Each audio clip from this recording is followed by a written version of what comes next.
اگر آپ کے پاس ہر فصل اپنی جگہ پہ موجود ہو، صرف گندم شارٹ ہو جائے تو آپ کے ملک میں ایک افراتفری کا سا ماحول پیدا ہو جاتا ہے. اور یہ صرف پاکستان میں نہیں، یہ دنیا کے میں ایک بہت بڑی اسٹیپل کراپ کے طور پہ جانی جاتی ہے. یعنی سمجھ سکتے ہیں کہ یہ ہماری ملکی سالمیت جی بالکل ہم اسے کہہ سکتے ہیں کہ ہماری ملکی سالمیت، یعنی دفاعی ایک ہماری اس کو فصل بھی کہہ سکتے ہیں. جس ملک میں خوراک کی سالمیت نہیں ہوگی جی وہاں پہ کوئی دفاع نہیں ہو سکتا. آپ ہمارے سامنے ہمارے اتنے بڑے ملک روس کا مثال ہے کہ روس کے پاس دنیا میں سب سے زیادہ اسلحے کا ذخیرہ تھا، لیکن وہ خوراک میں کمی آ گئی تھی تو وہ ملک بچ نہیں سکا تھا اپنی جگہ. تو خوراک کا میجر پارٹ جو ہے گندم اور اس سے جڑا ہوا ہے، اس میں کوئی شبہ نہیں ہے. جی عبداللہ ملک صاحب آپ کی طرف آؤں گا.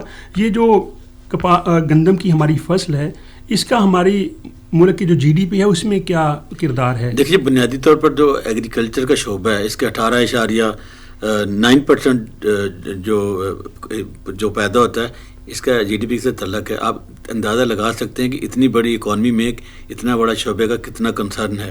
اس میں تو کوئی شک نہیں ہے جو گندم نہ صرف ہماری غذائی ضروریات کو پورا کر رہی ہے بلکہ ہمارے فورن ریزرو کے لیے بھی ایک بڑا اہم کردار ادا کرتی ہے. جیسے بار صاحب فرما رہے تھے کہ پاکستان کی نہ صرف اکانومی میں بلکہ پاکستان کی جتنی بھی پروڈکٹس ہیں اس میں گندم کا ہونا لازم و ملزوم ہے ہمارے معاشرے میں. اور خوش قسمتی کی بات یہ ہے کہ پاکستان دنیا کا 8واں بڑا ملک ہے جہاں پر گندم کی وافر مقدار پیدا ہوتی ہے. نہ صرف وافر مقدار پیدا ہوتی ہے بلکہ جو ہماری غذائی ضروریات ہیں وہ اس کو بھی پورا کرتی ہے. اچھا یہ جو وافر مقدار میں پیداوار نہیں، اس پہ تھوڑا سا ایک سوال ذہن میں پیدا ہوتا ہے. بہادر الرحمان خان صاحب آپ سے میں پوچھنا چاہوں گا کہ اگر پاکستان اتنی وافر مقدار میں گندم پیدا کرنے والا ملک ہے تو کیا وجہ ہے کبھی ہم اس کو برآمد کر رہے ہوتے ہیں اور کبھی درآمد کرنے پر مجبور ہو رہے ہوتے ہیں؟ تو یہ کیا وجوہات ہیں اس کے پیچھے؟ یہ بڑا دلچسپ بھی ہے اور لیکن ساتھ یہ بدقسمتی کی بات بھی ہے کہ ہماری صلاحیتوں میں کوئی کمی نہیں ہے.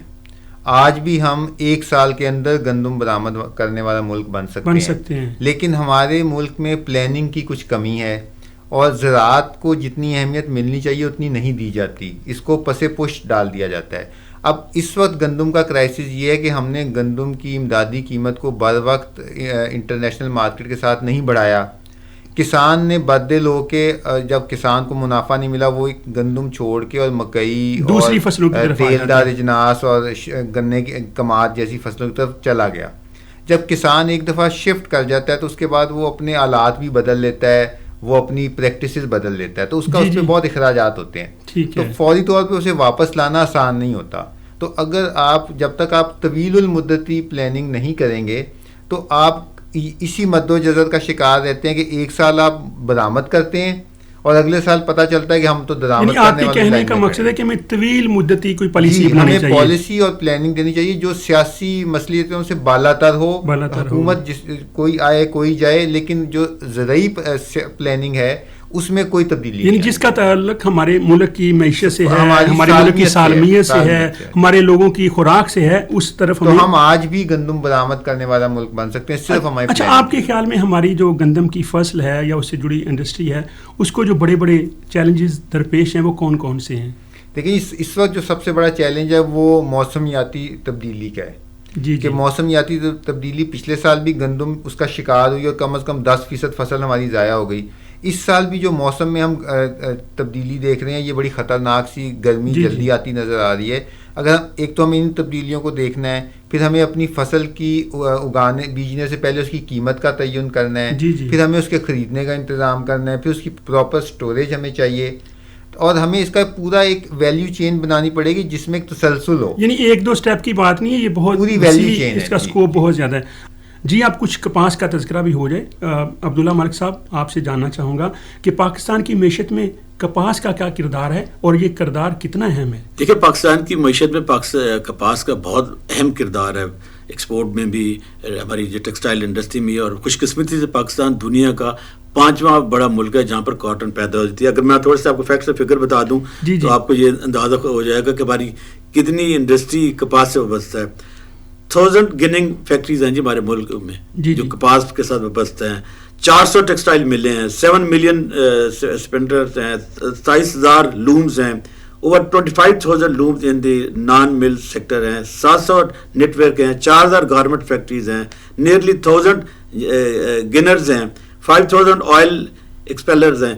آپ اس سے اندازہ لگا سکتے ہیں کہ کتنی بڑی انڈسٹری کاٹن کے ساتھ جڑی ہوئی ہے، اور کاٹن پاکستان کی بون، اور پاکستان کی اس کو بیک بون کہا جاتا ہے، بیک بون کہا جاتا ہے، بلکہ یہ ہمارا ایک سون ہے، گولڈن کراپس ہے، اور جب ہم ہماری اور ٹیکسٹائل میں اس کا سب سے بڑا کردار ہے، اور پاکستان کے جو ایکسپورٹ ہیں، یقین جانیے پچھلے 2 سالوں میں جتنی ہوئی ہے دنیا بھر میں اس کا کوئی مقابلہ نہیں کر سکتا۔ جی اچھا عباس صاحب، آپ سے میں جاننا چاہوں گا کہ کپاس کا تو بہت مطلب جو ہم روئی پیدا کرتے ہیں، کپاس کی فصل لیتے ہیں، تو پاکستان کی معیشت میں اس سے جو کپاس سے جڑی ٹیکسٹائل انڈسٹری اس کا کیا کردار ہے؟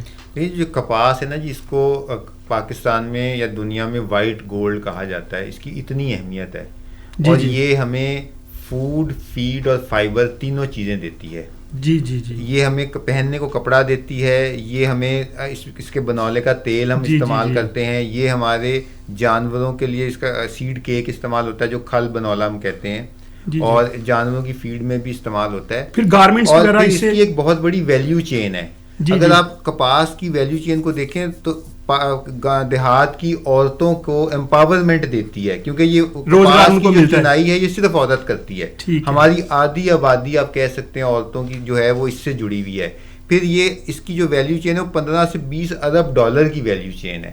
پچھلے 10-15 سال میں پاکستان کا کئی 100 ارب کا نقصان صرف کپاس کی فصل صحیح نہ ہونے سے ہوا ہے، اور کپاس کی فصل جس سال اچھی ہو جائے پاکستان کے شہروں کے بازاروں میں رونق آ جاتی ہے، پاکستان کی ایکسپورٹس بڑھ جاتی ہیں، پاکستان کی جی ڈی پی میں یہ اپنا بہت اہم کردار ادا کرتی ہے، اور یہ اکیلی فصل پاکستان کے پورے زراعت کا کبھی بوجھ اٹھایا کرتی تھی۔ اب بدقسمتی سے ہماری پلاننگ کی کمی سے اس کا سائز شرنک ہو کے اور آدھا رہ گیا ہے۔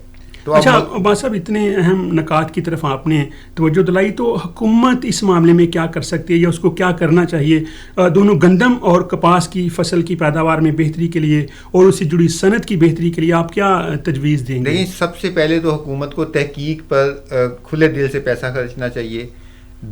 گندم ہو یا کپاس ہو، اس کے لیے بنیادی بیج کی ہمیں شدید ضرورت ہے۔ ہمارے پاس ترقی یافتہ بیج ہونے چاہیے، اور ترقی یافتہ ہماری جو پریکٹسز ہونی چاہیے جن سے ہم زیادہ پیداوار لے سکیں، اور یہ دونوں فصلیں اگر اپنی پوری بھرپور پیداوار دیں تو یہ پاکستانی معیشت کو بہت مضبوط اور توانا شکل میں لا سکتی ہے، اور ہمارا ملک ترقی کے ظاہر اور سالمیت بھی اپنی جگہ انشور ہے۔ جی سامعین، اس بات چیز سے یہ نتیجہ نکلتا ہے کہ یہ دونوں فصلیں کپاس اور گندم نہ صرف ملک کے لیے خوراک اور خام مال مہیا کرتی ہیں بلکہ روزگار، جی ڈی پی اور برآمدات میں بھی بڑا اہم کردار ادا کرتی ہیں۔ ان دونوں فصلوں کی پیداوار میں اضافہ کر کے ملک و قوم کی تعمیر و ترقی اور معاشی خوشحالی کی رفتار میں خاطر خواہ اضافہ کیا جا سکتا ہے۔ پروگرام کا وقت ختم ہوا چاہتا ہے۔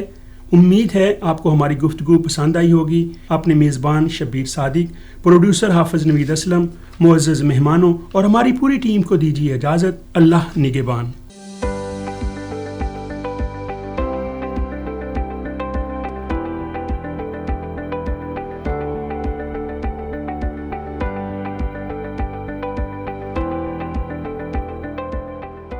سامعین، ابھی آپ سن رہے تھے خصوصی مذاکرہ گندم اور کپاس کا معیشت میں کردار۔